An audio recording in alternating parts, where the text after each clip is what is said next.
Welcome to T-SAT. ఈరోజు మనం ఆధునిక తెలంగాణ చరిత్రలో భాగంగా ఆపరేషన్ పోలో. ఈ ఆపరేషన్ పోలో అంటే ఏంటి? ఈ ఆపరేషన్ పోలో అనగా హైదరాబాద్ సంస్థానాన్ని భారతీయ యూనియన్లో కలపడానికి చేపట్టిన చర్య.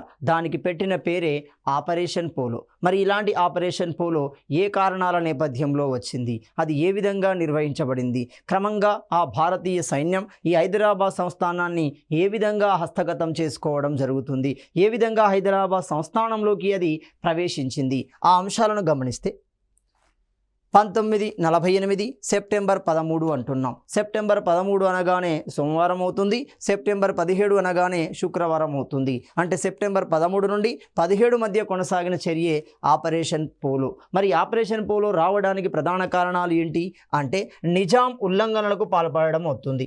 ఎప్పుడైతే నిజాం 7వ నిజాం మీర్ ఉస్మాన్ అలీ ఖాన్ అప్పటికే ఎంఐఎం అధ్యక్షుడిగా 1946లో కాసిం రజ్వీ నియమించబడడం జరుగుతుంది. లాతూర్ ప్రాంతానికి సంబంధించిన ప్రముఖ వకాలత్ కాసిం రజ్వీ నియమించబడడం జరుగుతుంది. మతోన్మాదాన్ని మత తత్వాన్ని పెంపొందించే చర్యలు చేపడుతున్నాడు. పూర్తిగా ఏడవ నిజాంని తన కనుసన్నల్లోకి తీసుకురావడం జరుగుతుంది. మొత్తంగా అతని మాటలు విన్న 7వ నిజాం ఉల్లంఘనకు పాల్పడుతున్నాడు. ఎందుకంటే యథాస్థితి ఒప్పందం లేదా స్టాండ్ స్టిల్ అగ్రిమెంట్ని ఉల్లంఘించడం జరుగుతుంది. ఆ నేపథ్యంలోనే ప్రభుత్వం ఆంక్షలు విధించడం జరిగింది. మరి ఇలాంటి ఆంక్షలు విధించడం జరిగింది గమనిస్తే అందులో దక్కన్ ఎయిర్వేస్ భారత భూభాగంపై ఎగరడాన్ని నిషేధించడం జరుగుతుంది. హైదరాబాద్ ఎయిర్వేలైన్కు సంబంధించిన విమానయానం కానీ భారత భూభాగంలో ఎగరడాన్ని నిషేధించడం జరుగుతుంది. 1 సమాచారం మరియు కమ్యూనికేషన్ అవరోధాలను ఏర్పరిచింది. ఎందుకంటే నిజాం భారతదేశానికి వ్యతిరేకంగా ప్రపంచ మద్దతును పొందే ప్రయత్నం చేస్తున్నాడు. అలాంటి సందర్భంలో టెలిగ్రామ్స్, అలాంటి సందర్భంలో కమ్యూనికేషన్ కోసం సమాచార కమ్యూనికేషన్ ఉపయోగించడం జరుగుతుంది. అంతేకాకుండా హైదరాబాద్ కేంద్రంగా ప్రజానికాన్ని తప్పుదోవ పట్టించే క్రమంలో దక్కన్ రేడియోను ఉపయోగించే ప్రయత్నం చేస్తున్నాడు.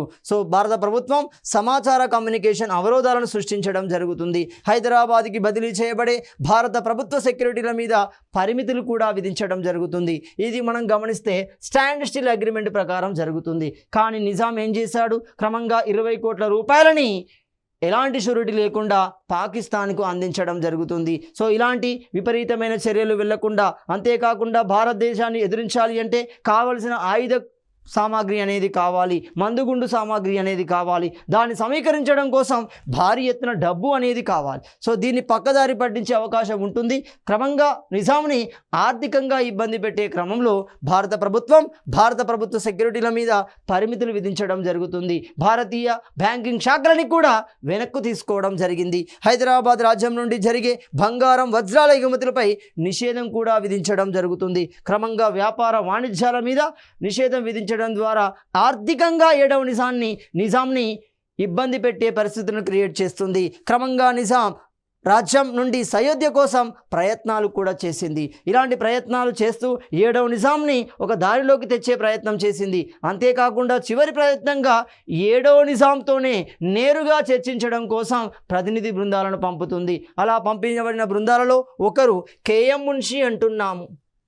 మరి ఎవరి కేఎం మున్షి? ఇక్కడ క్లియర్గా గమనిస్తే యథాస్థితి ఒప్పందం ప్రకారం భారతదేశం తరపున హైదరాబాద్ యూనియన్లో నియమించబడిన భారతీయ ప్రతినిధి అవుతాడు. అలాంటి కేఎం మున్షి రాయభారాన్ని కూడా 7వ నిజాం దగ్గరికి పంపించాడు. కానీ 7వ నిజాం దాన్ని సున్నితంగా తిరస్కరించడం జరుగుతుంది.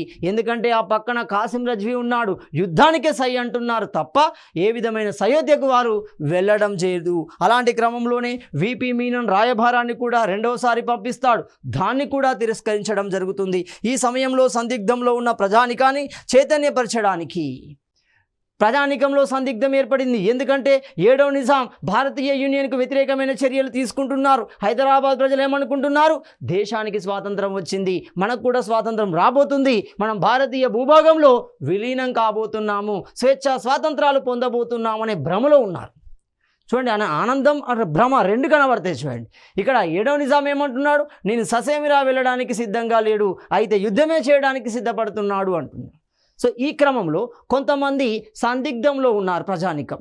ఈ ప్రజానిక సందిగ్ధాన్ని తొలగించడం కోసం పాగ పుల్లారెడ్డి తన ప్రయత్నాన్ని ఉపయోగించడం జరిగింది. ఆ ప్రయత్నమే మనం ఏమవుతుంది భాగ్యనగర్ రేడియో అంటున్నాం. మరి ఇలాంటి భాగ్యనగర్ రేడియో హైదరాబాద్ కేంద్రంగా పాగపుల్లారెడ్డి ఏర్పాటు చేశాడు. మరి ఈ రేడియో ఏర్పాటు చేయడానికి కావలసిన పరికరాలు, సో రేడియో ఏర్పాటు చేయడానికి కావాల్సిన పరికరాలు ఎవరిచ్చారు? అచ్యుత పట్వర్ధన్ ఇచ్చడం జరుగుతుంది. ఎవరి అచ్యుత పట్వర్ధన్? మీరు 1942 ఆగస్టు 8వ తేదీన క్విట్ ఇండియా ఉద్యమాన్ని గమనిస్తే అర్థమవుతుంది. ఎప్పుడైతే గాంధీజీ లాంటి అనేక మంది నాయకులు, ఉద్యమాన్ని నడిపే నాయకులు అరెస్టు చేయబడ్డారు, జైల్లో నిర్బంధించబడ్డారు, ప్రజానికం ఎలాంటి నాయకత్వం లేకుండా ఎదురు చూస్తుంది. ఆ సందర్భంలోనే సామ్యవాద భావజాలాలు కలిగిన అనేక మంది, ఒక జయప్రకాష్ నారాయణ్, ఒక రామ్ మనోహర్ లోహియా, ఒక ఉషా మెహతా, ఒక అరుణా అసఫ్ అలీ లాంటి వ్యక్తుల్లో మనకు అచ్యుత పట్వర్ధన్ కూడా కనబడతాడు.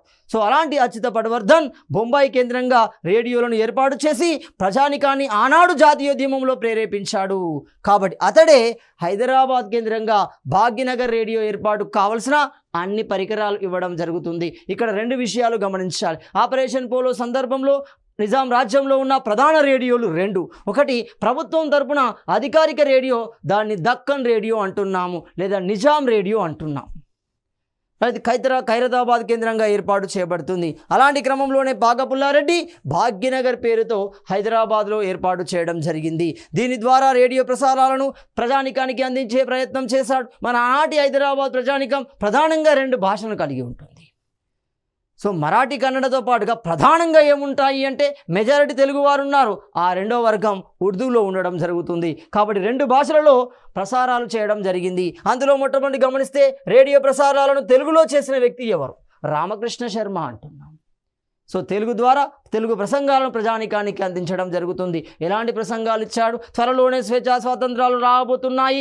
భారత ప్రభుత్వం, భారత యూనియన్ ఎల్లప్పుడూ భారతీయ ప్రజలకు మద్దతుగానే ఉంటుంది, మంతనాలు జరుపుతూనే ఉంటుంది. ఖచ్చితంగా హైదరాబాద్ భారతీయ యూనియన్లో కలవబోతుంది. ప్రజలారా, మీరు ఇలాంటి సందిగ్ధకు లోను కాకూడదు అనే ప్రసారాలని రామకృష్ణ శర్మ తెలుగులో అందించాడు. అలాంటి క్రమంలోనే ముస్లింలలో కూడా చైతన్యాన్ని నింపాలి. మరి ఎందుకు నింపాలి? అక్కడ దక్కన్ రేడియోను ఉపయోగిస్తున్నాడు కాసిం రజ్వీ. ముస్లిం సమాజాన్ని తన వైపు తిప్పుకునే ప్రయత్నం చేస్తున్నాడు. తనకు కావలసిన సైనిక బలం లేదు, కానీ భారతదేశాన్ని ఢీకొట్టాలి అంటే ప్రతి ముస్లింని తన వైపు తిప్పుకోవాలి.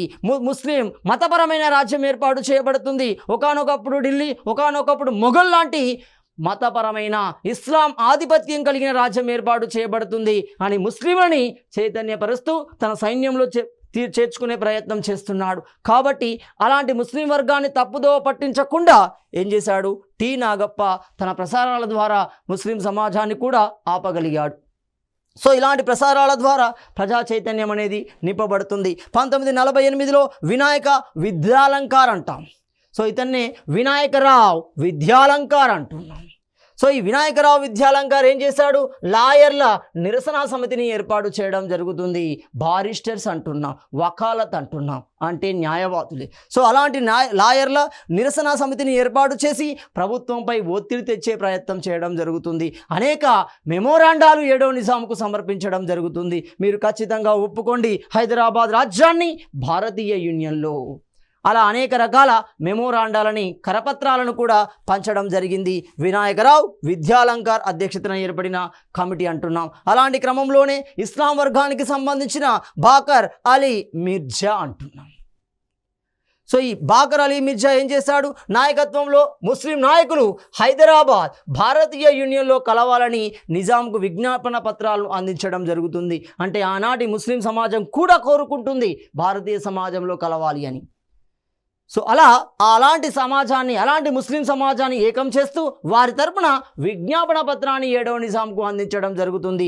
దీనికి కోపగించిన కాసిం రజ్వీ 7వ నిజాం మీర్ ఉస్మాన్ అలీ ఖాన్ అతన్ని గృహ నిర్బంధం చేయడం జరుగుతుంది. ఎవరిని? బాకర్ అలీ మిర్జాని గృహ నిర్బంధం చేస్తాడు. ఇతడు మనకు వ్యతిరేకంగా తయారయ్యే అవకాశం ఉంటుంది. రాబోయే సైన్యానికి కావలసిన ముస్లిం సైన్యాన్ని ఇతని యొక్క ప్రకటన ద్వారా ఆపివేయబడతారు, నిలిపివేయబడతారు. అంటే అందులో ప్రజానికం చైతన్యం వచ్చింది అనుకోండి, వాళ్ళు సైన్యంలోకి రారు, మనం యుద్ధం చేయడానికి కావలసిన సైన్యం అనేది ఉండదు. కాబట్టి అతన్ని గృహ నిర్బంధానికి గురి చేయడం జరుగుతుంది. ఇదే సమయంలో రజాకార్ నాయకుడైన కాసిం రజ్వీ ఏం చేశాడు? భారత ప్రభుత్వాన్ని ఉద్దేశించి ప్రకటనలు చేయడం జరుగుతుంది. మరి ఇలాంటి ప్రకటనలు చేశాడు. మొదటి ప్రకటన గమనిస్తే భారత ప్రధాని మరియు ఉప ప్రధాని అంటున్నాం. ప్రధాని ఎవరున్నారు అప్పుడు? జవహర్లాల్ నెహ్రూ. ఉప ప్రధాని ఎవరున్నారు? సర్దార్ వల్లభాయ్ పటేల్. ఇద్దరిని ఉద్దేశించి ప్రసంగం చేశాడు. వాళ్ళిద్దరిని మన అసాఫియా సైన్యం ఓడించడం జరుగుతుంది. వారిని 7వ నిజాం యొక్క పాదాల వద్ద పడవేస్తాను అంటున్నాడు. ఓడించడమే కాదు, అటు ప్రధానమంత్రిని ఇటు సర్దార్ వల్లభాయ్ పటేల్ని ఎవరి కాళ్ళ వద్ద 7వ నిజాం దగ్గర పడవేస్తాను అని మొదటి ప్రకటన చేస్తున్నాడు. రెండో ప్రకటన గమనిస్తే ఢిల్లీలోని లాల్ కిలా. సో ఈ లాల్ కిలా కేంద్రంగా అసాఫియా పతాకాన్ని ఎగరవేయబోతున్నాము. అంటే ఆనాటి ఒకానొక సందర్భంలో ఢిల్లీ రాజ్యం, ఒకానొక సందర్భంలో మొఘల్ రాజ్యం, అలాంటి రాజ్యం మళ్ళీ పునర్నిర్మించబడుతుంది. పూర్తి భారతీయం ఇస్లాం ఆధీనంలోకి వస్తుంది అని చెప్పడం.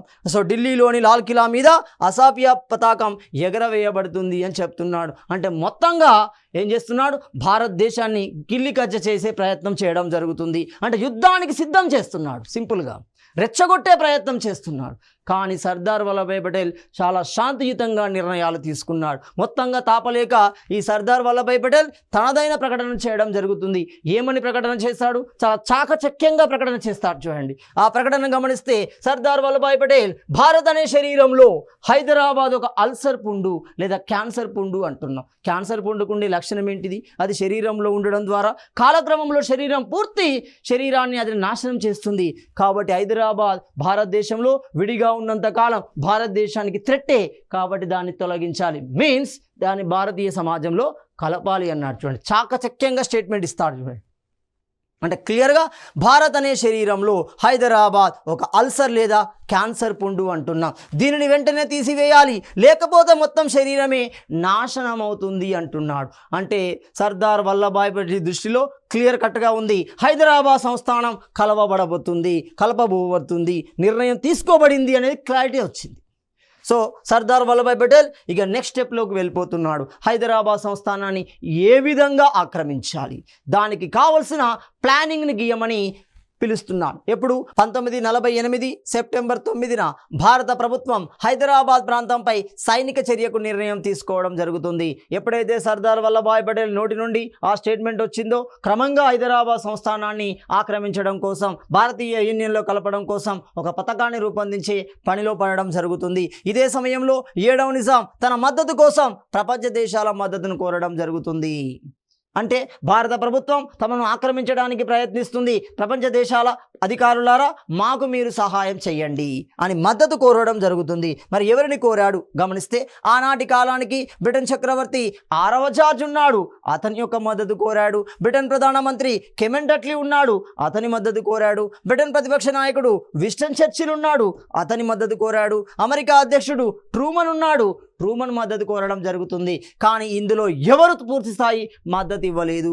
మీరు మీ మధ్య సయోధ్య ద్వారానే, మీ మధ్య ఒప్పందం ద్వారానే, మీ మధ్య చర్చల ద్వారానే మీ సమస్యకు పరిష్కారం తీసుకోండి, మేము అందులో ఇంటర్ఫియర్ కాలేము అని ఖరాఖండిగా చెప్పడం జరుగుతుంది. తప్పనిసరి పరిస్థితిలో 7వ నిజాం భారతదేశంతో యుద్ధానికి చేయడానికి సిద్ధపడ్డాడు. కాబట్టి ఆయుధాలను కొనుగోలు చేసే ప్రయత్నం చేస్తున్నాడు. సో ఇలాంటి క్రమంలోనే 1948 సెప్టెంబర్ 10న హోంమంత్రి సెక్రటరీ ఎవరు? మనకు సర్దార్ వల్లభాయ్ పటేల్ యొక్క సెక్రటరీ విపి మీనన్ సంబంధిత శాఖలకి ఆజ్ఞలు జారీ చేయడం జరుగుతుంది. యుద్ధానికి సిద్ధం కండి, కావలసిన సామాగ్రిని సిద్ధం చేసుకోండి అని స్టేట్మెంట్ ఇస్తున్నాడు విపి మీనన్. అంటే సర్దార్ వల్లభాయ్ పటేల్ యొక్క సెక్రటరీ అవుతున్నాడు. హైదరాబాద్పై సైనిక దాడి వ్యూహాన్ని రచించింది ఎవరు అంటే ఈఎన్ గోడార్డ్. సో ఈ గోడాన్ ఆధ్వర్యంలో హైదరాబాద్ను ఆక్రమించడం కోసం ఒక ప్రణాళిక, ఒక వ్యూహం అనేది రచించబడడం జరుగుతుంది. ఈ చర్యకి మనం చరిత్రలో పోలీస్ చర్య అని నామకరణం చేయడం జరిగింది. మరి ఎందుకు చేశారు అంటే, ఈ ఆపరేషన్ పోలకి వివిధ రకాల పేర్లు పెట్టడానికి, ప్రతిపాదించడానికి గల కారణాలు ఏంటి అంటే, నిజాం ఆయుధాలను సమకూరుస్తూనే, నిజాం ప్రపంచ దేశాల మద్దతు కోరుతూనే, నిజాం ఐక్యరాజ్య సమితిలో భారతదేశంపై కంప్లైంట్ కూడా ఇవ్వడం జరుగుతుంది. అంటే తనదైన వ్యూహాలను అతడు రచిస్తూనే ఉన్నాడు. మరి ఇలాంటి క్రమంలో ఐక్యరాజ్య సమితికి సమాధానం చెప్పే క్రమంలోనే ఈ ఆపరేషన్ పోలని వివిధ రకాల పేరుతో ప్రతిపాదించారు. అందులో గమనిస్తే రాజగోపాలాచారి, ఇతన్ని మనం ఏమంటాం? రాజాజీ అంటున్నాం. చూడండి, సో రాజాజీ అంటున్నాం. సో ఈ రాజాజీ ఏం చేశాడు? ఆపరేషన్ పోలోని పోలీస్ చర్యగా పేరు పెట్టడం జరుగుతుంది. అంటే అర్థం ఏంటి? అంతరంగిక శాంతి భద్రతల నియంత్రణ కోసం జరిగిన చర్యగా పిలవడం జరుగుతుంది. ఉద్దేశపూరితంగా కాదు, ఒక ప్రాంతాన్ని ఆక్రమించుకోవాలనే భావన కూడా కాదు. అది భారత భౌగోళిక ప్రాంతంలో అంతర్గతంగా జరుగుతున్న అలజడులని కంట్రోల్ చేయడం నేపథ్యంలో జరిగిన చర్యగా అతడు సమాధానం చెప్పాడు. అలాంటి క్రమంలోనే దీనికి మిలిటరీ పరిభాషలో ఏమంటున్నాం? ఆపరేషన్ పోలో అంటున్నాం. సో ఇక్కడ క్లియర్గా గమనిస్తే ఆపరేషన్ పోలోకు రెండు భావనలు ఉన్నాయి. మొదటి భావన గమనిస్తే హైదరాబాద్ కేంద్రంగా పోలో గ్రౌండ్స్ అనేవి ఎక్కువగా ఉంటాయి. ముఖ్యంగా 6వ నిజాం, ముఖ్యంగా 7వ నిజాం కాలంలో వీటి విస్తరణ అనేది ఉచ్చస్థితిలోకి వెళ్ళిపోయింది. సో మొత్తంగా ఈ పోలో గ్రౌండ్లను ఆనాటి భారతీయ ఆర్మీ ఉపయోగించుకొని హైదరాబాదును ఆక్రమించడానికి కావలసిన వ్యూహాలు, ఆ వ్యూహాన్ని ఇంప్లిమెంట్ చేసడం జరుగుతుంది. అందుకే అది చరిత్రలో ఆపరేషన్ పోలోగా పిలువబడడం జరుగుతుంది. అంటే సింపుల్, హైదరాబాద్ కేంద్రంగా పోలో గ్రౌండ్లను ఆధారితంగా చేసుకొని హైదరాబాద్ ఆక్రమణకి వ్యూహరచన అనేది చేయబడింది. కాబట్టి దాన్ని మనం చరిత్రలో ఆపరేషన్ పోలోగా పిలువబడుతుంది.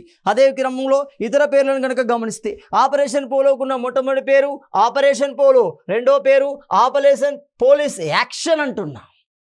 ఎవరన్నారు? రాజాజీ అన్నాడు. అదేవిధంగా ఆపరేషన్ కాటర్ పిల్లర్ అంటున్నాము. ఒక క్రమాను పద్ధతిలో సైన్యాన్ని హైదరాబాద్లోకి పంపించి ఏం చేయాలి? హైదరాబాద్ రాజ్యాన్ని ఆక్రమించాలి. ఈ క్రమాను పద్ధతి అనేది 4 దిశలలో కొనసాగడం జరుగుతుంది. అంటే పూర్తిగా బైండింగ్ చేయడం జరుగుతుంది హైదరాబాద్ని.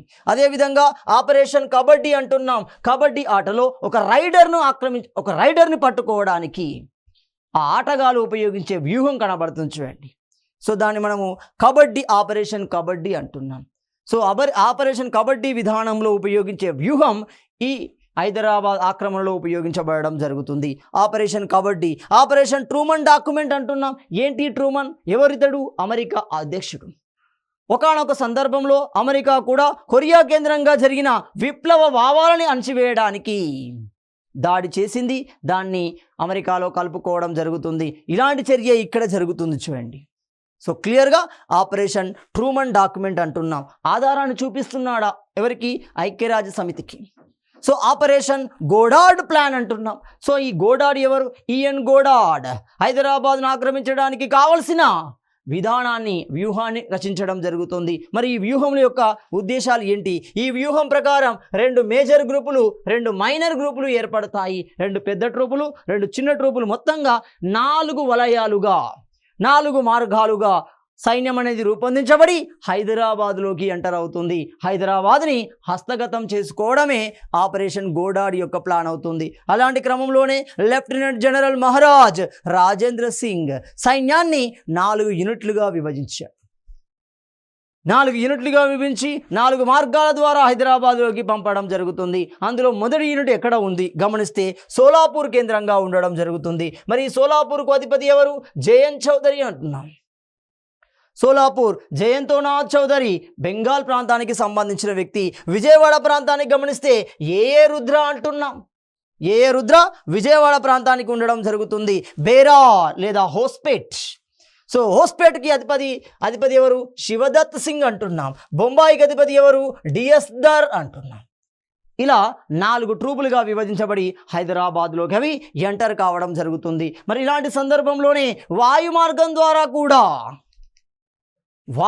ద్వారా కూడా హైదరాబాద్ని కంట్రోల్ చేయడం కోసం ఎయిర్ బేస్ ఉపయోగించబడింది. ఆనాటి భారతీయ ఆర్మీ ఎయిర్ బేస్ ఎక్కడ ఉపయోగించుకుంది? పూనా ఎయిర్ బేస్ నుండి ఉపయోగించుకోవడం జరుగుతుంది. మరి ఇలాంటి హైదరాబాద్ ఆక్రమణలో భారత ఎయిర్ బేస్కి నాయకత్వం వహించింది ముఖర్జీ అంటున్నాం. సహాయాన్ని అందించిన air base Poona air base అవుతుంది. సో ఆ పూనా ఎయిర్ బేస్ను ఉపయోగించుకొని ఈ వైమానిక దాడులు అనేవి జరిగాయి. అంటే సింపుల్, భారత వైమానిక దాడులకి నేతృత్వం వహించింది ముఖర్జీ. ఉపయోగించిన స్థలం పూనా ఎయిర్ బేస్ అవుతుంది. ఆపరేషన్ పోలోలు ఆక్రమించిన మొదటి ప్రాంతం ఏంటి?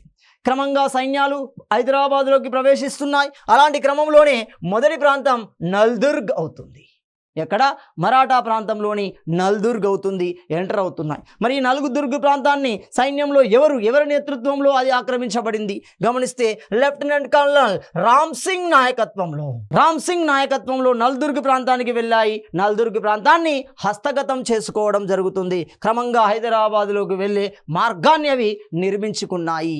ఇలాంటి క్రమంలోనే 1948 సెప్టెంబర్ 14న భారత ఆర్మీ ప్రాంతాలను ఆక్రమించింది. అంటే క్రమంగా హైదరాబాద్లోకి ఎంటర్ అయ్యే క్రమంలో అనేక ప్రాంతాలను తమ హస్తగతం చేసుకోవడం జరిగింది. అలాంటి ప్రాంతాలలో దౌలతాబాద్, ఉస్మాబాద్, ఔరంగాబాద్, సూర్యాపేట్, నిర్మల్, వరంగల్ మరియు ఖమ్మము అంటున్నాం. ఎవరి చేతిలోకి?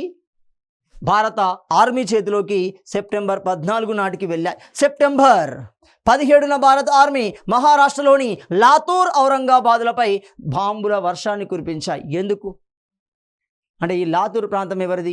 ఎంఐఎం అధ్యక్షుడైన కాసిం రజ్వీ. అతని భావజాలానికి అక్కడ సమాజం ఎక్కువగా ప్రభావితమయ్యింది. ఒకవేళ కాసిం రజ్వీ అక్కడే సైన్యాన్ని కావలసిన మందుగుండు సామగ్రిని ఉంచవచ్చు. సో మొత్తంగా ఆ ప్రాంతాన్ని నేలమట్టం చేసే పరిస్థితి ఏర్పడింది. లాతూర్, ఔరంగాబాద్పై బాంబుల వర్షమే అనేది కురిసింది సెప్టెంబర్ 17న. సెప్టెంబర్ 17 సాయంత్రం 5 గంటలకి లేక్ వ్యూ గెస్ట్ హౌస్లోకి భారత ప్రతినిధిగా ఉన్న కేఎం మున్షిని కలిశాడు 7వ నిజాం. ఎవరు 7వ నిజాం? మేర్ ఉస్మాన్ అలీ ఖాన్ కేఎం మున్షి దగ్గరికి వెళ్ళాడు. నేను లొంగిపోతున్నట్టు ప్రకటించడం జరుగుతుంది. కేఎం మున్షి ఒప్పుకోలేదు. ఈ ప్రకటన మీరు ప్రజానికానికి తెలియజేయండి అని చెప్తారు. సో సింపుల్గా గమనిస్తే సంస్థానం భారతీయ యూనియన్లో లొంగిపోతున్నట్లు 7వ నిజాం ప్రకటించడం జరుగుతుంది. ఆ ప్రకటన దక్కన్ రేడియో కేంద్రంగా రావాలి. మరి ఎప్పుడు వచ్చింది? 1948 సెప్టెంబర్ 17 సాయంత్రం 7 గంటలకి దక్కన్ రేడియో కేంద్రంగా భారత గవర్నర్ జనరల్ రాజాజీ పేరు మీద 7వ నిజాం ప్రకటన చేయడం జరుగుతుంది. హైదరాబాద్ ప్రజలారా సంబోధిస్తున్నాడు చూడండి. దీని ప్రకారం హైదరాబాద్ భారతదేశంలో అంతర్భాగం అవుతుంది అని ప్రకటించడం జరిగింది. అంతేకాకుండా నా ప్రభుత్వం రాజీనామా చేసింది. 2, 3 భారత సైన్యాలు బొల్లారం, సికింద్రాబాద్లోని సైనిక స్థావరంలో ఉండడానికి నేను అనుమతిస్తున్నాను. 3, 4 దైనందిక కార్యకలాపాల కోసం నాకు సహాయంగా ఒక కమిటీని ఏర్పాటు చేసుకున్నాను అని చెప్పాడు. అంటే మొత్తంగా క్లియర్గా తన ఓటమిని అంగీకరిస్తూ హైదరాబాద్ సంస్థానాన్ని భారతీయ యూనియన్లో కలపడానికి ప్రకటన అనేది తెలియజేస్తుంది. మరి ఈ ప్రకటన ఎవరి పేరు మీద? రాజాజీ పేరు మీద. ఏమవుతుంది? రాజాజీ అంటున్నాం. చక్రవర్తుల రాజగోపాలాచారి అంటున్నాం. సో ఈ రాజాజీ పేరు ఎందుకు ప్రకటించాడు అంటే ఆనాటి ఏమవుతుంది? భారతీయ యూనియన్కి. సో హైదరాబాద్ సంస్థానానికి 7వ నిజాం సుల్తాన్ అయితే ఇక్కడ భారతీయ యూనియన్కి ఎవరు? గవర్నర్ జనరల్ ఎవరున్నారు? రాజాజీ. అతని పేరు మీదనే ప్రకటన జారీ చేయబడడం జరుగుతుంది. మరి ఇక్కడ ఏమన్నాడు? తాత్కాలిక ప్రభుత్వ నిర్వహణ కోసం ఒక కమిటీని ఏర్పాటు చేసుకుంటున్నాను. మరి ఆ కమిటీ యొక్క సర్వసేనాని ఎవరు? సర్వసేనాని ప్రిన్స్ అజాంజా. ఎవరు ఈ ప్రిన్స్ అజాంజా? సో ఈ ప్రిన్స్ అజాంజా బేరార్ యువరాజుగా ఉంటున్నాడు. Commander in chief L Edroos అంటున్నాం. సయ్యద్ అహ్మద్ ఎల్ ఎడ్రూస్ అంటున్నాం. సో ఈ ఎడ్రూస్ కమాండర్గా ఉండడం జరుగుతుంది. పోలీస్ కమిషనర్గా నవాబ్ దియార్ జంగ్ అంటున్నాం. రైట్, ఇలాంటి వ్యక్తులతో ఒక కమిటీని ఏర్పాటు చేసుకుంటున్నట్లు ప్రకటించడం జరిగింది. కానీ ప్రభుత్వం ఒప్పుకోలేదు. మీరు వెంటనే దిగిపోవాల్సిందే, పూర్తిగా హైదరాబాద్ కార్యకలాపాలు భారతీయ యూనియన్కు అప్పజెప్పాల్సిందే. క్రమంగా దక్కన్ రేడియో అంటున్నాం. మనం ఈ దక్కన్ రేడియో పదాన్ని గమనించాం. ఎందుకంటే సెప్టెంబర్ 17 సాయంత్రం 7 గంటలకు ప్రకటన చేశాడు. అసలు ఈ దక్కన్ రేడియో యొక్క చరిత్ర ఏంటి? సో దక్కన్ రేడియోనే మనం చరిత్రలో ఏమంటున్నాము? నిజాం రేడియోగా పిలవడం జరుగుతుంది. మరి దీని యొక్క మొదటి డైరెక్టర్ ఎవరు? ఫజ్లూర్ రెహమాన్. అతని అధ్యక్షతన 1935 ఫిబ్రవరి 3న ఖైరతాబాద్ కేంద్రంగా ఏర్పాటు చేయబడింది. సో ఈ దక్కన్ రేడియోకు కావాల్సిన పరికరాలు మొత్తం లండన్కు సంబంధించిన మార్కోనీ కంపెనీ అంటున్నాం. రేడియోను తయారు చేసింది మార్కోనీ. సో ఈ మార్కోనీ కంపెనీ నుండి పరికరాలను తీసుకోవడం జరుగుతుంది. మొత్తంగా ఈ దక్కన్ రేడియో ప్రసారాలు పూర్తిగా ఉర్దూ భాషలోనే ప్రకటించబడ్డాయి. మనకు ఆపరేషన్ పోలోకు ముందు భారతీయ సమాజంలో, ముఖ్యంగా హైదరాబాద్ సమాజంలో ముస్లింలను చాలా ప్రేరేపించాయి. మతపరమైన ప్రేరేపణ అనేది దీని ద్వారానే జరిగింది. 1950 ఏప్రిల్లో ఇండియా ఆధీనంలోకి ఈ దక్కన్ రేడియో తీసుకోబడింది. 1956లో ఆల్ ఇండియా రేడియోలో ఇది విలీనం చేయబడడం జరుగుతుంది. ప్రస్తుతం అది ఆల్ ఇండియా రేడియోలో భాగంగానే అది కొనసాగుతుంది. సెప్టెంబర్ 18న హైదరాబాద్ సైన్యాధిపతి ఎడ్రూస్ తన సైన్యంతో చౌదరి ముందు లొంగిపోవడం జరుగుతుంది. జేఎన్ చౌదరి ముందు లొంగిపోతున్నాడు. సెప్టెంబర్ 18న కాసిం రజ్వీ బంధించబడి తిరుమలగిరి జైల్లో వేయబడడం జరుగుతుంది. 1948 సెప్టెంబర్ 22న భారత్పై యుఎన్ఓలో ఇచ్చిన కంప్లైంట్ని విత్డ్రా చేసుకున్నాడు 7వ నిజాం. రైట్, ఇలా సుఖాంతమవుతుంది. హైదరాబాద్ సంస్థానం భారతీయ యూనియన్లో కలుస్తుంది. మరి ఆ భారతీయ యూనియన్లో కలిసిన చివరి రోజు ఏమన్నాం? సెప్టెంబర్ 17. ఆ సెప్టెంబర్ 17ని హైదరాబాద్లో భాగమైన మరాఠ్వాడా ప్రాంతం, హైదరాబాద్లో భాగమైన కర్ణాటక ప్రాంతం వివిధ పేర్లతో ఉత్సవాలు నిర్వహించుకున్నాయి. గమనిస్తే 1948 సెప్టెంబర్ 17ను కర్ణాటక ప్రాంతంలో హైదరాబాద్ కర్ణాటక విభజన దినంగా నిర్వహించుకున్నారు కన్నడిగులు. సో ఈ కన్నడిగులు హైదరాబాద్ కర్ణాటక విభజన దినంగా నిర్వహించుకోవడం జరుగుతుంది. అదే మరాఠా ప్రాంతానికి సంబంధించిన వ్యక్తులు మరాఠా సంగ్రామ్ ముక్తి దివస్గా నిర్వహించడం జరుగుతుంది. అదే కమ్యూనిస్టుల వ్యూలో గమనిస్తే ఇది ఒక విద్రోహ దినంగా ఉంటుంది. అందుకే దీని మీద కాంట్రవర్సీ చాలా ఉన్నాయి, అభిప్రాయాలు చాలా ఉంటున్నాయి. విద్రోహ దినం, విలీన దినం.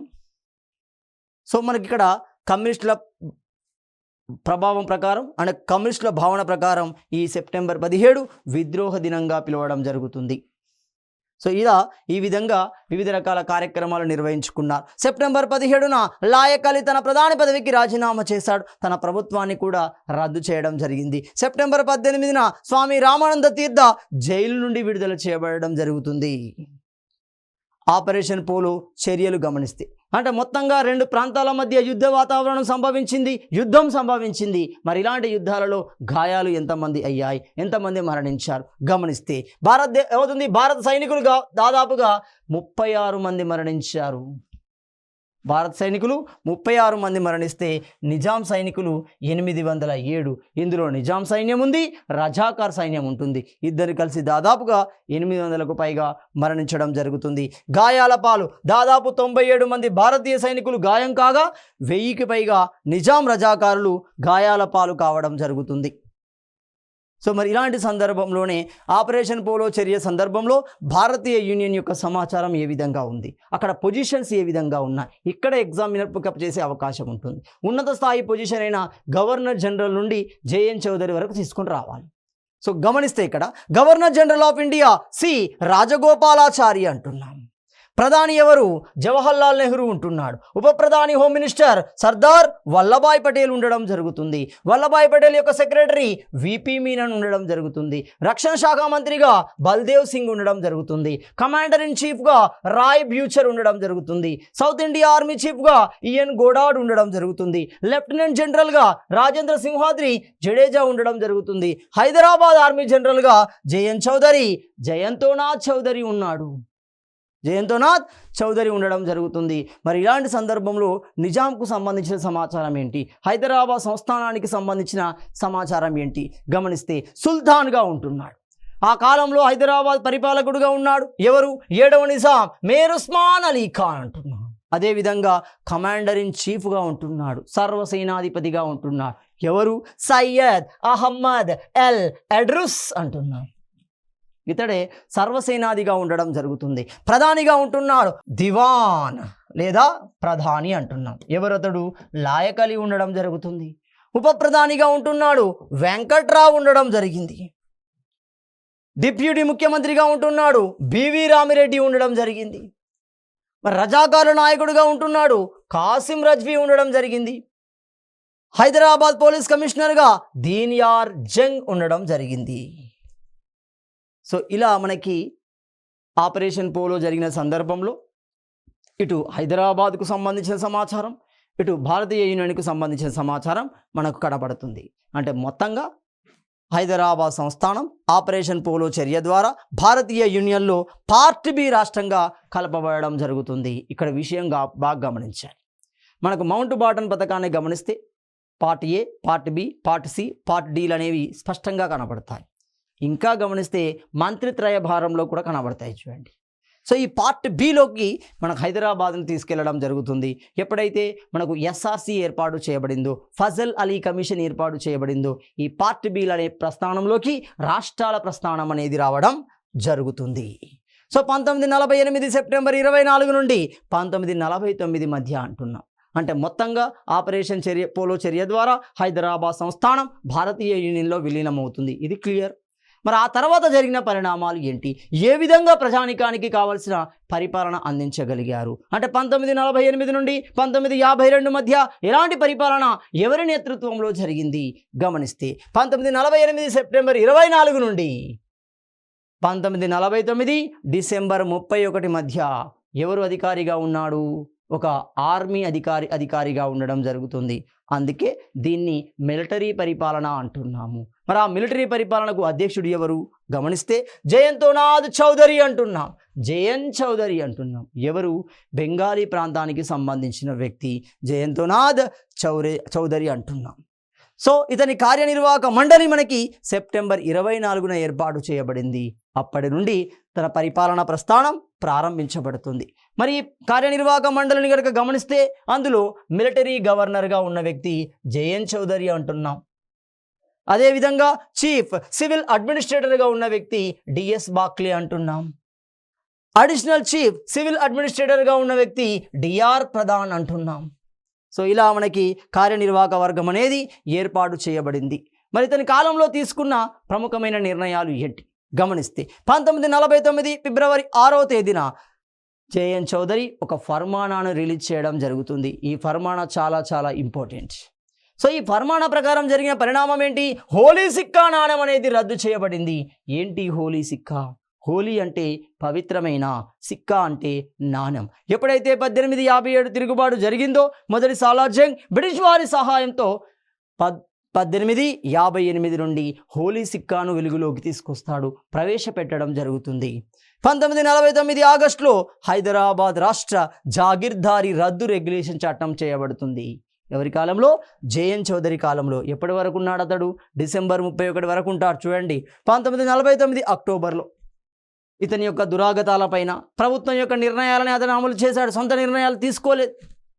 కాబట్టి క్లియర్గా గమనిస్తే జయన్ చౌదరి తెలంగాణ కేంద్రంగా ఉన్న కమ్యూనిస్టు భావజాలాన్ని, తెలంగాణ కేంద్రంగా ఉన్న రజాకార్ భావజాలాన్ని అణచివేసే చర్యలు చేపట్టాడు. అనేక రకాల ఎన్కౌంటర్లు చేయడం జరుగుతుంది. అతని దురాగతాలను వ్యతిరేకిస్తూ క్లియర్గా అతని మీద వేయబడిన కమిటీ పండిట్ సుందర్ రామ్లాల్ కమిటీ అంటున్నాం. ఈ కమిటీ నిర్ణయం ప్రకారం అతడు తొలగించబడడం జరుగుతుంది 1949 డిసెంబర్లో.